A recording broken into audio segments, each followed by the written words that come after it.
All right, in this chapter, we're going to be talking about biotechnology and genomics.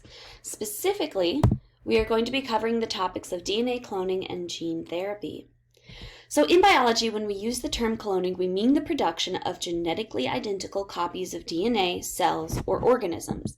So when an underground stem or root sends up new shoots, the resulting plants are clones of one another. When you grow colonies of bacteria in a petri dish, you are typically looking at groups of clones because the whole colony grows out of a single-celled organism. Identical twins are a great example of human cloning, since it started off as a single embryo that divides into two. Just to throw this out there, the very first time cloning was done on a living organism, the process was initially called twinning, because that's what they were doing. They were making twins, genetically identical copies of a lizard cell that they were working with. So gene cloning is the production of many identical, so that's just cloning as a whole, but gene cloning is something we're going to talk about quite a bit in this class. Gene cloning is just the production of many identical copies of the same gene or sequence of DNA. And there are a number of reasons why scientists may want to clone a particular gene. For example, large quantities of cloned genes can make the gene a lot easier to study. If we have a lot of it, they're all exactly the same. We can study what it does, what its purpose is, what its role is, or it can help make the final gene, the gene product or the protein, much easier to collect. They also might be used for genetically modifying organisms in a beneficial way. When clone genes are used to modify a human, the process is known as gene therapy. When clone genes are used to modify other individuals, the result is what's known as a transgenic organisms. Now, transgenic organisms can be very valuable to humans. So, for example, taking a gene from a desert-thriving form of rice in the Americas and splicing it into the species of wild rice native to Africa can produce a drought-resistant strain that could triple rice production and greatly help impoverished areas around the world. So we're going to talk about the process of the way that we can make these transgenic organisms through the technology known as, or used through the technology known as recombinant DNA. Recombinant DNA contains DNA from two or more different sources. And the benefit of this, just for example, of this would be the production of insulin. Now, several things are going to be required to complete this feat of engineering. First, we're going to need a vector. A vector is going to be used to introduce the recombinant DNA into the host cell. The vector is simply a vehicle to carry the DNA. A lot of times, so for example, it'd be necessary to introduce human DNA into a bacterial cell. The example that we're going to use when we're talking about recombinant DNA would be using bacteria to produce human insulin. Human insulin is a protein, and it's a very complex, difficult protein to synthesize in the lab.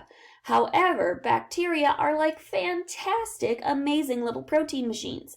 They are chock full of ribosomes, and they are readily available or readily interested in picking up foreign DNA that they find around them in the hopes that it might be useful. If you can make that DNA beneficial to them, they are going to produce millions of copies of that DNA plus millions of copies of the protein that that DNA codes for. So in this case, in this example we're going to be talking about, we're going to be using bacteria to produce human insulin. So for example, the transgenic DNA that we're producing, or the recombinant DNA that we're going to be producing, is going to be bacterial DNA that has the gene for human insulin spliced into it. Now for the vector, we're going to use plasmids. Plasmids, if you remember, are extrachromosomal DNA, small accessory rings of DNA found in bacterial cells. To help introduce that DNA into the bacteria.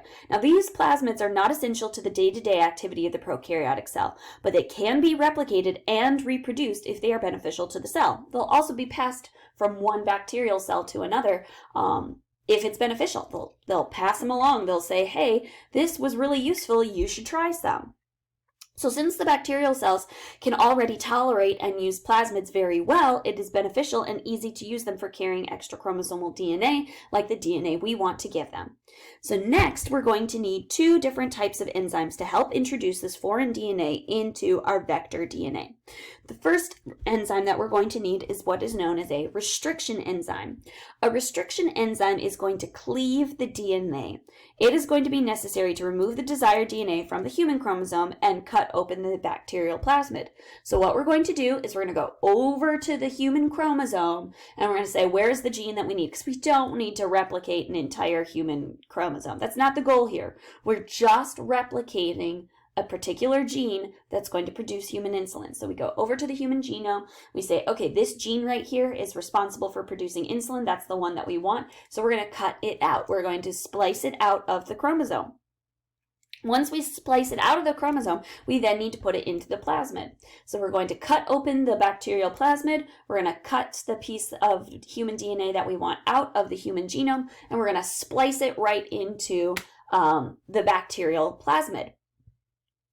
Now, just because we have put, 2 and 2 in the same spot doesn't mean we're necessarily going to get 4. We're going to have to glue them together. And we're going to do this by using DNA ligase. Now, remember how DNA ligase is used to seal up Okazaki fragments together? DNA ligase can also be used to seal the DNA into an opening that's created by the restriction enzyme. It is our DNA glue, and it's going to have a whole host of functions. But the end result is going to be recombinant DNA. Here's an example of what that looks like.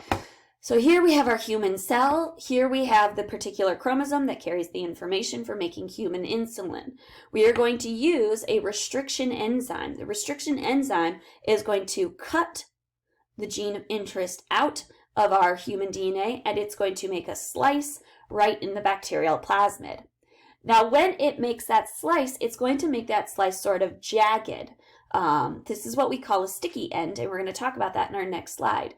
But we're going to fit our insulin gene into that cut like a puzzle piece. We're then going to use DNA ligase to seal that puzzle piece into its place. We then give that recombinant DNA to our bacteria. The host cell is going to take up that recombined plasmid, and it's going to start cloning many copies of that gene. Not only is it going to make many copies of that particular plasmid, but it's going to make many copies of that gene product. Specifically, it's going to make many copies of that insulin. Then all we have to do is harvest the insulin from our bacterial colonies. So we're going to talk just a little bit about how that restriction enzyme works. The restriction enzyme is going to cut the DNA at very specific points. It's going to cleave the vector plasmid and the foreign human DNA. And when it's cleaving the DNA, it's going to make DNA fragments ending in short single-stranded segments. These are going to be known as sticky ends. Remember, DNA does not like to be single-stranded. And so these ends they're kind of like having exposed bits of Velcro. They're going to catch on whatever sweater, fabric, carpet is nearby. So we want to make sure that when we cleave them with these sticky ends exposed, that we expose them to large amounts of our DNA, human DNA that we want to stick into the plasmid. So it's going to cleave the vector plasmid and the foreign DNA. Cleaving the DNA makes the DNA fragments and in short single-stranded segments known as those sticky ends. Those sticky ends allow for the insertion of DNA into the vector plasmid. Then we're going to use DNA ligase. DNA ligase is going to seal the foreign gene into the vector DNA. A recombinant DNA molecule has now been prepared. So at this point where we have two different species of DNA combined in a single plasmid, we have what is known as recombinant DNA. We're then going to treat the bacterial cells to take up the plasmid. So the bacteria have to be induced to take up the plasmids. There has to be something beneficial about those plasmids for the DNA to go pick it up and then incorporate it into their structure. Usually what we will do is attach to that plasmid a gene for antibiotic resistance. And we will then expose that bacteria to the antibiotic that the resistant gene has been built for. That way, only the genes that or only the bacteria that take up our recombinant DNA are going to be able to survive, and that will be the motivation. They'll take up other human DNA. They'll have to make human insulin, but they also will make the gene product that will help them be resistant to the antibiotic. So bacteria and plasmids are going to reproduce over and over and over again, and many copies of that plasmid and many copies of that foreign gene are going to be made. So that is one, there we go. So that's one method that we can use for cloning a particular protein or a gene product. If what we care about is just the gene product or just the gene and not the gene product, so what we want is that particular sequence of DNA, but we don't really care about having the protein associated with it, then what we're going to do is undergo a process known as the polymerase chain reaction. Polymerase chain reaction is a huge advancement in the area of biotechnology and genomics. It's a way to amplify DNA or replicate it many, many, many times over, creating millions of clones of that DNA. Now, the replication of DNA is going to require DNA polymerase. In order to rapidly split the double-stranded molecule, we're going to need to expose our DNA to really high temperatures.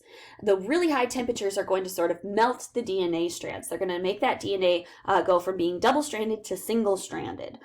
So in order to do this, we're going to need a DNA polymerase enzyme that can withstand the really high temperatures that we're going to expose it to.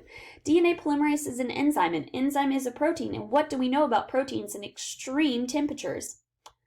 Not so good. It can denature it. So what we need is a DNA polymerase that can withstand the temperatures that are going to be necessary to separate those double-stranded DNA. So the DNA polymerase from a bacterium known as the Thermus aquaticus is a bacteria that lives in really hot springs. He's used to very, very high temperatures. That's going to be the DNA polymerase that we're going to use for our DNA polymerase chain reaction. So we're going to need a DNA polymerase to synthesize the new strand. We're also going to need a supply of nucleotides for the new complementary strand. The amount of DNA is going to double with each replication cycle. And I realize that's a lot of words, so here's what that looks like on a more practical level. What happens is we have a single DNA segment. This is the gene that we want to amplify. Now, it is double-stranded, so what we need to do is unzip it. Now, normally we would use DNA helicase, but DNA helicase only unzips and exposes a small amount of the DNA at a single time. So one thing that we can do, because that DNA helicase is responsible for breaking those hydrogen bonds that make DNA double-stranded, what we can do is add a really high temperature. If we heat this up, we're going to break all of those hydrogen bonds that are holding our DNA together. So we're going to heat the sample first to denature our DNA. Once we cool down the DNA, it's going to allow for the annealing of primers. So the primers are going to bind to that DNA. DNA polymerase is going to bind to those primers, and it's going to zip along from the 3' to 5' or 5' to 3' direction to assemble our new copies of DNA. So after our cycle one, we first have to melt our DNA, and then we're going to zip along and assemble our new nucleotides attached to that DNA. After one cycle, we now have 2 copies. After our second cycle, we have 4 copies. After our third cycle, we have 8 copies, so on and so forth. So we're going to double our number of copies with every single cycle. Our fourth cycle, we're going to have 16 copies. Because of this, we can actually make many, many copies of DNA very, very quickly. We can, within only a span of an hour or so, we could have, where we started off with maybe only a couple of sequences of DNA, we can have virtually millions of copies of DNA if we use this process.